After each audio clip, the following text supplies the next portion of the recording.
Surat Paulus yang pertama kepada Timotius. 1 Timotius 1. Salam. Dari Paulus, Rasul Kristus Yesus menurut perintah Allah, Juru Selamat kita, dan Kristus Yesus dasar pengharapan kita, kepada Timotius anakku yang sah di dalam iman, kasih karunia rahmat dan damai sejahtera dari Allah, Bapa dan Kristus Yesus Tuhan kita menyertai engkau. Mengenai ajaran sesat.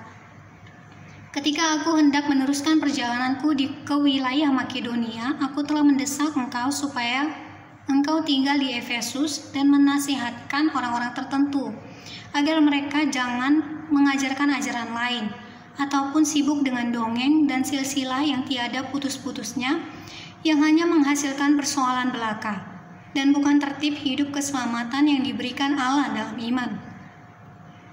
Tujuan nasihat itu ialah kasih yang timbul dari hati yang suci, dari hati nurani yang murni, dan dari iman yang tulus ikhlas. Tetapi ada orang yang tidak sampai pada tujuan itu dan yang sesat dalam omongan yang sia-sia. Mereka itu hendak menjadi pengajar hukum Taurat tanpa mengerti perkataan mereka sendiri dan pokok-pokok yang secara mutlak mereka kemukakan.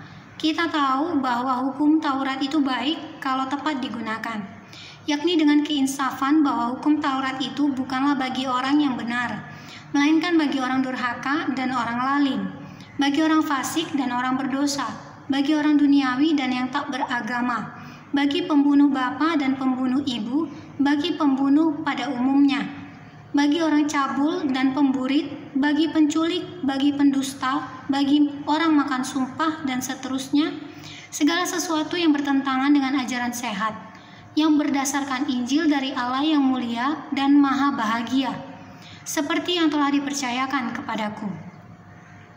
Ucapan syukur atas kasih karunia Allah. Aku bersyukur kepada Dia yang menguatkan aku, yaitu Kristus Yesus Tuhan kita, karena Ia menganggap aku setia dan mempercayakan pelayanan ini kepadaku. Aku yang tadinya seorang penghujat dan seorang penganiaya dan seorang ganas, tetapi aku telah dikasihaninya.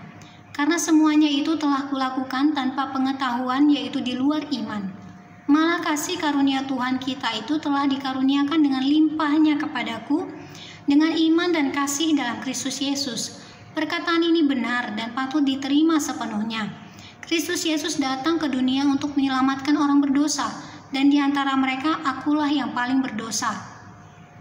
Tetapi justru karena itu aku dikasihani, agar dalam diriku ini sebagai orang yang paling berdosa, Yesus Kristus menunjukkan seluruh kesabarannya. Dengan demikian aku menjadi contoh bagi mereka yang kemudian percaya kepadanya dan mendapat hidup yang kekal. Hormat dan kemuliaan sampai selama-lamanya bagi Raja segala zaman, Allah yang kekal, yang tak nampak, yang esa. Amin. Tugas Timotius. Tugas ini kuberikan kepadamu, Timotius anakku, sesuai dengan apa yang telah dinubuatkan tentang dirimu, supaya dikuatkan oleh nubuat itu, engkau memperjuangkan perjuangan yang baik dengan iman dan hati nurani yang murni. Beberapa orang telah menolak hati nuraninya yang murni itu, dan karena itu kandaslah iman mereka. Di antaranya Himeneus dan Alexander, yang telah kuserahkan kepada iblis, supaya jera mereka menghujat.